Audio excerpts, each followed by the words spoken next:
wanting anything.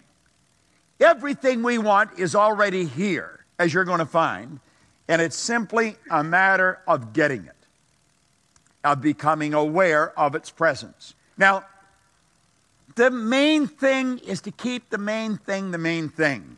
What is the main thing? The main thing is freedom. I had a mentor who's gone now, Bill Gove. He said, if I want to be free, I've got to be me. Not the me I think you think I should be. Not the me I think my wife thinks I should be. Not the me that I think my kids think I should be. If I want to be free, I've got to be me. Now, I better know who me is. And I don't know how much you know about yourself, but I know when I started to study this, I knew mighty little about me. I knew my name, my weight, my height, gender, my address, my phone number. Beyond that, I didn't know very much. Now think of this for a moment. Time and money freedom. We want freedom, we want time and money freedom. You will be amazed how much free time you have when you never have to think about money. If you've got money problems, it consumes your time. Everyone used to phone me, where's the money, where's the money? I used to think, God, if I knew where the money was, you wouldn't have to phone me. You know. I was earning $4,000 a year and I owed $6,000. That's not a good position to be in. You see, it was even actually hopeless because I would have to take every cent I earned for 18 months just to break even. I would have nothing to live on. So, you know, I think there's a lot of people that live like I was living. Yet it's not fun. Yet it's not even living, it's existing. Well, time and money freedom. What do we mean by that? We want to have the time to do what we want to do when we want to do it. And we want to have the money to be able to afford it. Yet used to be that if I went in a store, I used to look and leave. I like to be able to walk in and if I see something I want to get it. And the price tag should be the last thing you look at. Yet you should never dicker around for price. Whatever they ask, give it to them. And then don't dicker with your time. If somebody wants to hire me, they pay what I want. If they don't want to pay, that's fine. You see? But I don't dicker with price. Now, do you know that there's an infinite source of supply? And all religion and all science have always taught that. This isn't my idea.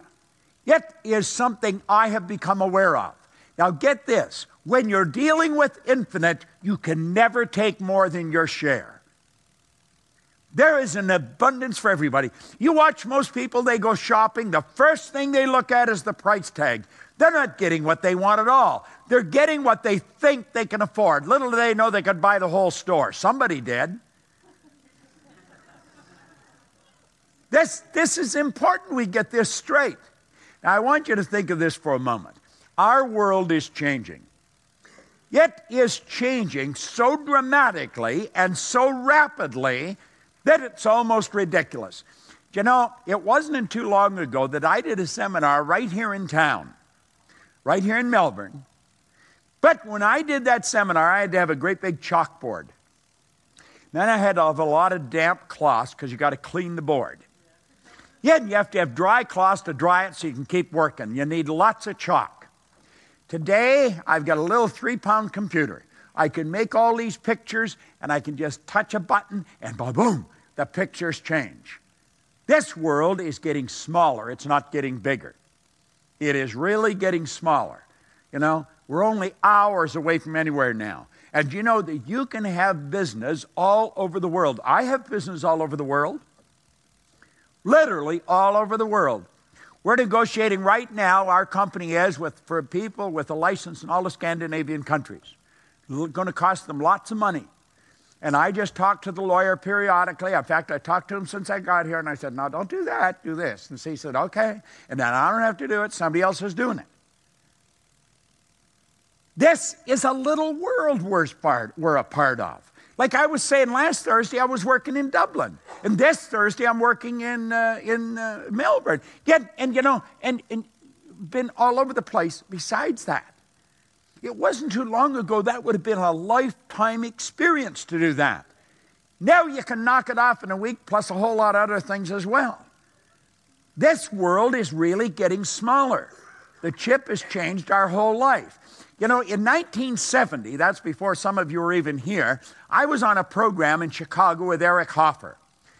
Mark Twain one time said, if I had more time, I'd write you a shorter letter. He must have had a lot of time, Hoffer did, because he wrote a little book called The True Believer. That's a classic.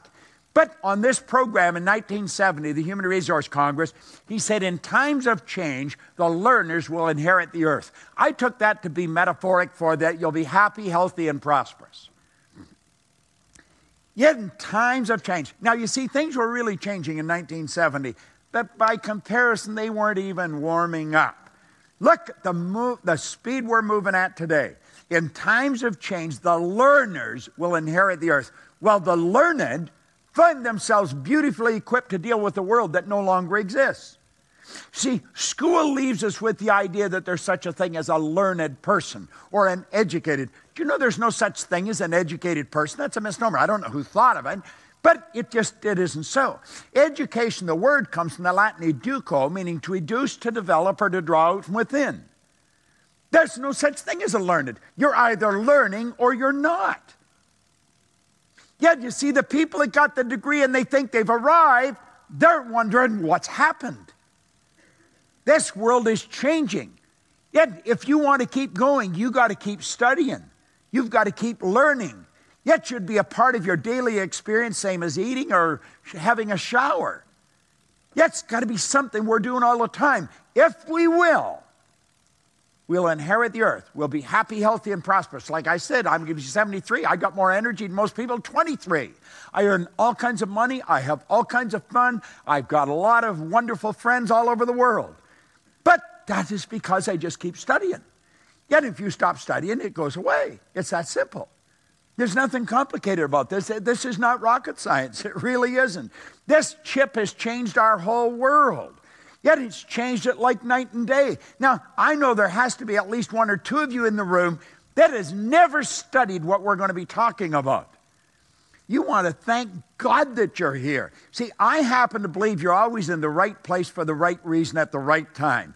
This is the most powerful stuff that you're ever going to lay your hands on. It's like I said, I've got license to brag about it because none of it's mine. But I'm going to tell you something, over 45 years, even if you're 6 feet short, you're going to pick up something if you study the same thing. And I've been studying this a long time. Now, I like the way Bill Gates put it. He said, one thing is clear. We do not have the option of turning away from the future. No one gets to vote on whether technology is going to change our lives. This isn't a democratic concept. This is the deal.